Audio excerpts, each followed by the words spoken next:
டிவிகேயும் mister விஜயும் இரண்டாம் கட்ட தலைவர்களை நியமிக்கிறதுல ரொம்ப ஆர்வமாக இருக்காங்க அப்படின்றதுல நமக்கு தெரியுது.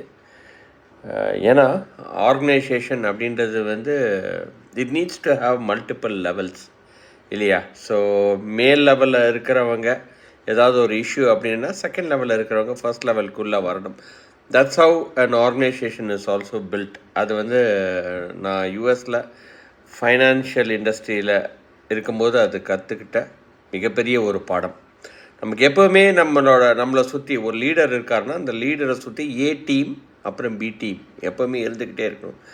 எந்த அளவுக்கு நமக்கு ஏ டீம் ஸ்ட்ராங்கோ எந்த அளவுக்கு நமக்கு பி டீம் ஸ்ட்ராங்கோ. ஃபார் எக்ஸாம்பிள் இந்தியன் டீமே நம்ம எடுத்துக்கிட்டோம் அப்படின்னா நமக்கு ஏற்கனவே பிளேயிங் 12 இருப்பாங்க. அதுக்கப்புறம் பெஞ்ச் சில சப்ஸ்டியூட்ஸ் இருப்பாங்க. அதுக்கப்புறம் இன்னொரு செகண்ட் லெவல் பிளேயர்ஸும் இருப்பாங்க.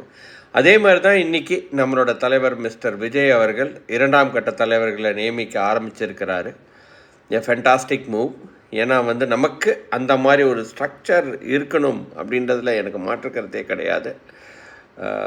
நல்ல தலைவர்கள் நம்ம கட்சிக்கு உள்ளே வரணும். உள்ளே கட்சியோட கொள்கைகளும் நம்மளோட அரசியல் எதிரி கொள்கை எதிரி அப்படின்னு நம்ம சொல்லியிருக்கிற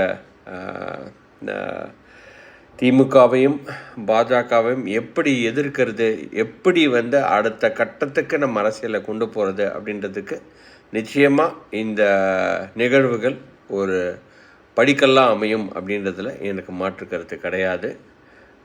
நிச்சயமாக தமிழக வெற்றி கழகம் 2026 ஒரு பெரிய மாறுதலை ஏற்படுத்த தயாராக இருக்கிறது.